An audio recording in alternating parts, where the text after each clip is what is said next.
хэрвээ бэлэн газар дээр, дид үтсийн татсан дээр газар дээр за хоёулаа бизнесийн зарчмаар хамтарч ажиллая. За чи нэг 50 айлын орон сууц барьчих. Тэгвэл 10-ыг надад метр квадратын 800 өгнө шүү.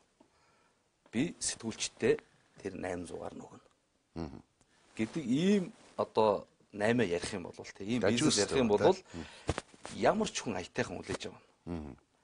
Улаанбаатар хотод яг адилхан байхгүй юу? Би одоо нэг нэртэй бизнесментэй уулзаад за би нэг ийм бодолтой байна тий. Одоо сэтгүүлчтэй орон сууц баримаар байна. 1000 айлын орон сууцны том хороол барья. 3хан одоо шаардлагатай сургуультай цэцэрлэгтэй. Тэгээд би танд нэг 3 дахь нөхцөл би танд нөхцөл тавина гэж. За нийтдээ 1000 байрны чинь 400 байрыг нь би сэтгүүлчтэй өгнө шүү.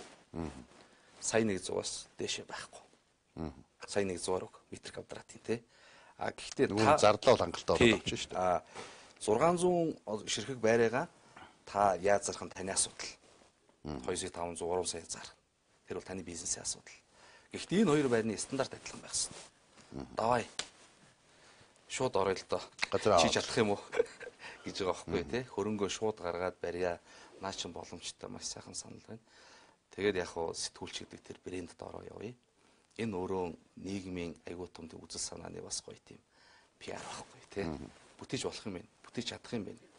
Мандах гараад хэдэн тоос өрөөд 1000 байр бариад бэлгэлэх гэдэг асуудал биш.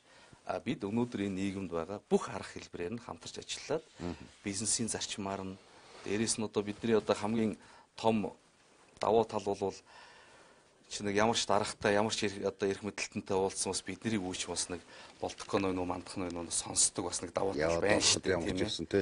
Их олоолаа орох юм бол бүр их сонсно. Бүгдээрээ орох юм бол эн чинь ер нь тэгээд 200% сонсон шүү дээ тийм.